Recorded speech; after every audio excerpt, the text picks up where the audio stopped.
Hello दोस्तों, यदि आप हमारे चैनल से जुड़े हैं तो हमारे चैनल को खूनी मंडे को सब्सक्राइब करें। ये कहानी 10 साल बच्चे वीर की है। उसने अपनी हिम्मत करके इतनी सारी आत्माओं को मुक्ति कैसे दिलाई। मम्मा मम्मा, मुझे ना पापा के कपड़ों में क्या मिला है। 10 साल वर्ष वीर ने एक फटे पुराने अखबार का टुकड़ा अपनी माँ यशोदा जी को दिखाया। जैसे ही यशोदा जी की नज़र उस टुकड़े पर पड़ी, उन्होंने तुरंत उसे वीर के हाथों से ले लिया और बोली, बेटे मैंने आपको सिखाया है ना, किसी की चीज़ों को हाथ नहीं लगाते। मुझे पापा की बहुत याद आ रही थी, इसलिए मैं उनके कपड़ों को छूकर उन्हें महसूस कर रहा था, वीर ने रुआसी आवाज़ में कहा। तभी यशोदा जी ने वीर को सीने से लगा लिया और उसकी नज़र बचाकर अपनी भीगी आंसुओं से आंखें पोंछ ली। चलो अब चलकर सो जाओ, बहुत रात हो गई है। यशोदा जी वीर को लेकर बिस्तर की तरफ बढ़ गई। वीर ने कहा, ऐसे कैसे सो जाओ मम्मा, पहले कहानी तो सुनाओ। तो यशोदा जी बोली, आज मेरा बेटा कौन सी कहानी सुनेगा।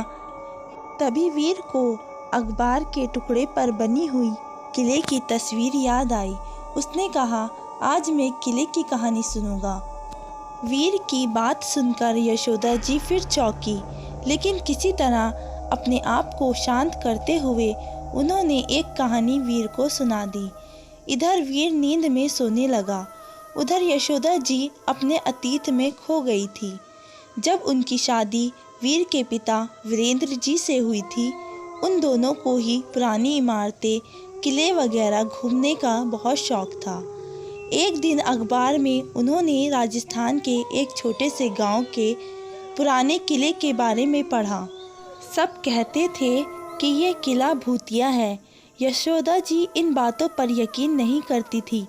उन्होंने जिद ठान ली कि उन्हें वह किला देखना है और अखबार का वो टुकड़ा फाड़कर वीरेंद्र जी के हाथ में रख दिया। अगली छुट्टियों में दोनों उस किले की यात्रा पर निकल गए।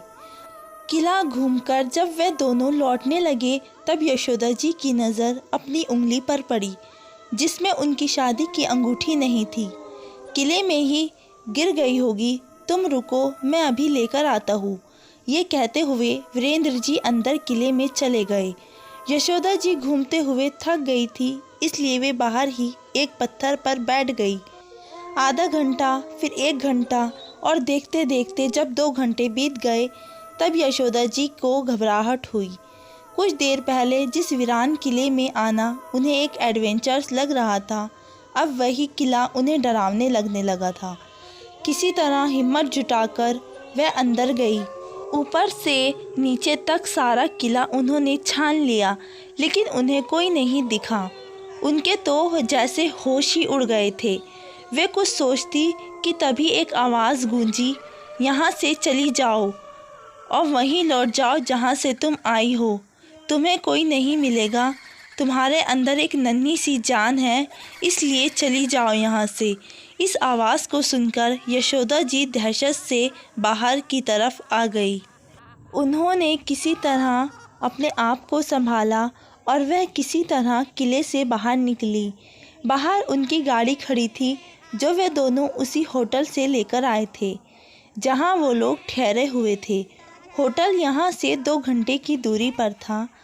उन्हें लगा जैसे किसी ने उन्हें धक्का दिया हो। हवा के झोंके से ज़बरदस्ती उन्हें गाड़ी में डालकर बिठा दिया। आंसू से उनकी आंखें भर आई थी। आंखों को पोंछते हुए भारी मन में वह होटल की तरफ चल पड़ी। होटल पहुंचकर जब उन्होंने वहां के स्टाफ को सारी बात बताई और उनसे मदद मांगी, तो उन्होंने कहा, मैडम, हमने तो पहले ही कहा था कि वह भूतिया किला है, वहां मत जाइए, अब हम कुछ नहीं कर सकते। तो यशोदा जी पुलिस स्टेशन का पता पूछकर जब वहां पहुंची, तब पुलिस ने भी उनसे यही कहा, हमने तो गांव के प्रवेश द्वारा भी सूचना लिखवा दी है कि यह किला भूतिया है, यहाँ जाना मना है। मैडम, वैसे भी जब आपके पति आपके ढूंढने से नहीं मिले तो हमारे ढूंढने से कैसे मिलेंगे। यशोदा जी निराश होकर होटल में लौट आई। उनकी वापसी की ट्रेन अगले दिन की थी। अगले दिन वे सीधे ट्रेन के वक्त होटल से निकली और अकेली अपने शहर की तरफ जल्दी घर पहुंचकर भारी मन से उन्होंने दरवाजे पर लगा ताला खोला और निढाल होकर बिस्तर पर पड़ गई। कुछ देर तक रोने के बाद उन्होंने किसी तरह अपने आप को संभाला। आईने में खुद को देखते हुए उन्हें किले में सुनी हुई बात याद आई। उसके बारे में सोचकर वे डॉक्टर के पास पहुंची तो उनके आश्चर्य का ठिकाना नहीं रहा। वे सचमुच गर्भवती थी। इस वक्त उन्हें वीरेंद्र जी की बहुत याद आ रही थी, लेकिन अब उनके साथ इस खुशी को बांटने वाला कोई नहीं था। उन दोनों को ही परिवार में कोई नहीं था। जब से अखबारों के ज़रिए पड़ोसियों को भी वीरेंद्र जी के भूतिया किले में गायब होने की खबर मिली थी, वह भी यशोदा जी से दूरी बनाने लगे थे। आखिरकार सोच विचार कर यशोदा जी दूसरे शहर चली आई, जहां उनकी एक सहेली रहती थी। उसकी मदद से उन्होंने अपने बेटे के साथ किसी तरह नया जीवन शुरू किया। जाने अनजाने में किसी उम्मीद से वह शहर में जाने से पहले अपने पड़ोसियों को अपनी सहेली का पता दे आई थी कि अगर कभी वीरेंद्र जी आ जाए तो उन तक पहुंच सके। 10 वर्ष बीत चुके थे, लेकिन यशोदा जी की उम्मीद जिंदा थी। नन्ही वीर को जब ये भी अपने पापा की कमी खलती तो वह उनके कपड़ों में उन्हें महसूस करता। आज भी ऐसा करते हुए उसे अचानक अखबार का वो टुकड़ा मिल गया, जिसे देखकर यशोदा जी के घाव फिर से हरे हो गए थे। उनके आंसू की बूंदें वीर पर गिरी और वीर नींद में हिलने लगा। उनके हिलने से यशोदा जी वर्तमान में लौट आई। सोते हुए वीर के माथे को चूमकर वह भी सोने की कोशिश करने लगी। उधर नन्हा वीर सपनों में अभी भी उस किले के बारे में सोच रहा था। तभी उसे महसूस हुआ मानो वह विशाल किला साक्षात उसके सामने खड़ा है। वह हैरानी से चौंका। अरे, ये मैं कहाँ आ गया। तभी उसे अपनी माँ का ख्याल आया और वह मम्मा मम्मा कहकर यशोदा जी को बुलाने लगा। तुम्हारी माँ तो घर में है बच्चे, यहाँ तो बस मैं हूँ। वह किला एक भारी भरकम आवाज़ में गूंजने लगा। वीर ने डरकर कहा, आप कौन हैं? दिखाई क्यों नहीं देते? और मैं यहाँ कैसे आया? डरो मत बच्चे, तुम यहाँ सुरक्षित हो। तुम्हें मैंने बुलाया है। वह आवाज़ फिर से गूंजी। वीर ने रोते हुए कहा, पर आप है कौन और मुझे क्यों बुलाया है? वे भी अकेले? मैं तो छोटा बच्चा हूँ। मम्मा को मैं नहीं मिलूँगा तो वह भी कितनी दुखी होगी। तभी वातावरण में हंसी की आवाज़ गूंजने लगी। हंसी का शोर बंद होते ही वीर के सामने एक आईना आ गया। उस आईने में जब वीर ने अपने आप को देखा तो उसकी आंखें फटी की फटी रह गई। वह तो किसी आदमी की तरह नज़र आ रहा था। तभी आवाज़ आई, देख लो अपने आप को और तसल्ली कर लो। अब तुम बच्चे नहीं रहे हो वीर, इसलिए अब तुम मेरे ऋण उतार सकते हो। वीर के दिमाग ने काम करना बंद कर दिया था। उसे कुछ भी समझ नहीं आ रहा था। फिर भी वे किसी तरह उसने हिम्मत जुटाकर कहा, कैसे ऋण? क्या मेरी मम्मा जानती है कि मैं यहाँ हूँ? घबराओ मत, तुम्हारी मम्मा को कुछ नहीं पता चलेगा। अगर तुम सही सलामत अपनी माँ के पास लौटना चाहते हो तो जैसा मैं कहता हूँ वैसा करो। बिना मेरे ऋण उतारे तुम नहीं जा पाओगे। यहाँ से एक बार फिर आवाज़ आई। वीर ने जवाब दिया, मुझे मंजूर है, पर यह तो बताओ कि कैसे ऋण और तुम हो कौन? वीर की बात सुनकर उस आवाज़ ने कहा, मैं ये किला हूँ जिसके सामने तुम खड़े हो। और फिर उसके लिए वीर को उस दिन की कहानी सुना दी जब उसने यशोदा जी को बताया था कि वह गर्भवती है, इसलिए उन्हें जाने दिया था। लेकिन तुम्हारे ऋण उतारने के लिए मुझे क्या करना होगा? वीर ने कहा। किले ने उदास होकर कहा, तुम्हें मुझ पर लगा हुआ भूतिया किले का ठप्पा मिटाना होगा। वीर, तुम्हें कहानियाँ सुनना पसंद है? आओ मैं तुम्हें एक कहानी सुनाता हूँ। वीर सम्मोहित सा वहीं पत्थर पर बैठ गया और किले ने कहानी सुनाना शुरू किया। बात तब की है जब इस गांव के राजा ने मुझे अपनी सबसे चहेती रानी के लिए बनवाया था। हर वक्त यहाँ चहल पहल रहती थी। मैं भी उनके साथ हंसता मुस्कुराता रहता था। फिर एक दिन अचानक दूसरी रानियों ने यंत्र करके उस रानी को गिराकर मार दिया, लेकिन राजा ने इसकी सज़ा मुझे दी।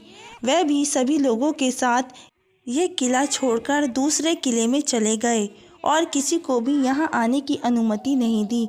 देखते ही देखते मैं उजाड़ खंडर हो गया। आसपास के जंगली जानवर आकर मुझ में डेरा बनाने लगे। मेरे सुंदर बाग बगीचों को उजाड़ दिया। उनकी डरावनी आवाज़ों की गूंज से धीरे धीरे लोग मेरे भूतिया होने के किस्से गाढ़ने लगे। इसका फ़ायदा उठाकर डाकुओं के एक गिरोह ने मुझे अपना अड्डा बना लिया। वह लोगों को लूटकर उन्हें मार देते और उनकी लाश मेरे अंदर फेंक देते। और तब उन लोगों की तलाश में सैनिक घूमते घूमते यहाँ आते। तब लाशों को देखकर इसके लिए भी मुझे भूतिया होने का जिम्मेदार ठहरा देते थे। डर की वजह से उन लाशों को ना तो सैनिक उठाकर ले जाते और ना ही उनके परिवार वाले। उन लाशों की बदबू से मेरा दम घुटता रहता था। मैं दिन रात अपनी तकदीर पर रोता था। धीरे धीरे डाकुओं का गिरोह तो ख़त्म हो गया, लेकिन जिन लोगों की लाशें मेरे अंदर दफन थी, उनकी आत्माओं ने अब यहाँ डेरा जमा लिया था। मैं थक गया हूँ उनकी संगत से। उन्होंने सचमुच मुझे भूतिया बना दिया है। मुझे मुक्ति चाहिए। बोलते बोलते वह किला चीख उठा। वह इतनी देर से चीखा, इतनी दर्दनाक आवाज़ से कि वीर की धड़कनें एकदम रुक गई। वीर पसीना पोंछकर अपने आप को किसी तरह शांत किया। तभी किले ने फिर कहा, राजा ने मेरे अंदर एक मंदिर भी बनवाया था। मैंने उसी मंदिर की शरण ली थी। मेरा दुख सुनकर उस मंदिर में निवास करने वाली शक्तियों ने मुझे लोगों से बात करने की सिद्धि दी है और कहा कोई मानव ही मुझे इस मुक्ति से मुक्त कर सकता है। तब से अगर कोई भी भूला भटका मनुष्य यहाँ चला आता है, मैं उससे मदद मांगता हूँ, लेकिन वह सब मेरी आवाज़ सुनकर डरकर भागने लगते हैं। तब मैं उन्हें अपने अंदर कैद कर लेता हूँ। अगर मैं मुक्त नहीं हो सकता तो मैं किसी को मुक्त नहीं रहने दूंगा। ये कहते हुए किला भयानक आवाज़ में हंसा। वीर ने मन ही मन ईश्वर को और अपनी माँ को याद करते हुए कहा, मैं नहीं भागूंगा, मैं तुम्हारी मदद करूँगा। बताओ मैं कैसे तुम्हें उन आत्माओं से मुक्त करा सकता हूँ। वीर के कहने पर किले ने कहा, तुम उन सारी लाशों के बचे कुचे अवशेषों को एक एक करके जलाना होगा, लेकिन तुम एक दिन में एक ही लाश जला सकते हो, और वे भी उस वक्त जिस वक्त उसकी मृत्यु हुई हो। उन्हें जलाने के लिए तुम्हें रोज़ जंगल से लकड़ियाँ लानी होगी और उन्हें जलाने के लिए ब्राह्मण में अग्निदेव की साधना करके सिद्धि प्राप्त करनी होगी। बोलो, कर पाओगे? बिल्कुल करूँगा। तुम बताओ यहाँ कुल कितनी लाशें हैं और सिद्धि प्राप्ति का मंत्र मुझे कैसे पता चलेगा, और उन लोगों की मृत्यु का वक्त मैं कैसे जान लूँगा? वीर ने पूछा। किले ने वीर को बताया, यहाँ कुल 150 लाशें हैं। उनके मृत्यु का वक्त और सिद्धि मंत्र मैं तुम्हें बताऊँगा। रात में 12 बजे से 3 बजे तक सभी आत्माएं यहाँ घूमती है। बस उस वक्त मैं सावधान रहना होगा और उनकी नज़रों से बचना होगा। लेकिन घबराओ मत, मैं इसमें भी तुम्हारी मदद करूँगा। ठीक है, फिर मैं तैयार हूँ।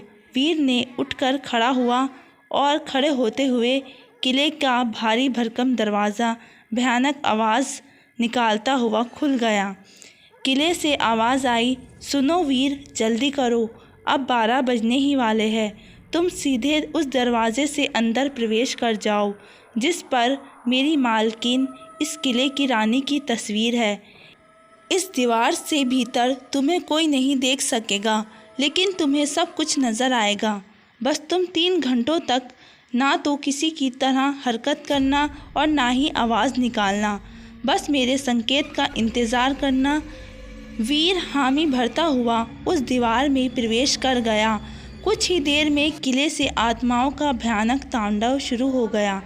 कोई अजीब अजीब सी आवाज़ें निकालता हुआ तो कोई दीवारों पर झूल रहा था, तो कोई अपनी लंबी विकराल जीभ से अपने ही शरीर को चाट रहा था, तो कोई दीवारों पर सूखे खून के अवशेषों को पीने की कोशिश में लगा था। कभी वे सब डरावनी सी ताल में नृत्य करते तो कभी अपनी आवाज़ों से किलों को गुंजा देते। वीर दीवार के भीतर से सभी उद्देश्यों को देख रहा था। यह सब देखकर उसकी जान उसके हलक में आ रही थी, फिर भी वो किसी तरह अपने आप को हिम्मत दे रहा था। कुछ ही देर बाद सारी आत्माएं एक एक करके वहां से गायब होने लगी।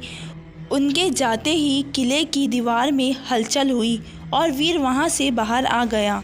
बाहर आते ही वीर ने पूछा, क्या अब वह यहाँ नहीं आएगी? अगर उन्हें मेरे बारे में पता चल गया तो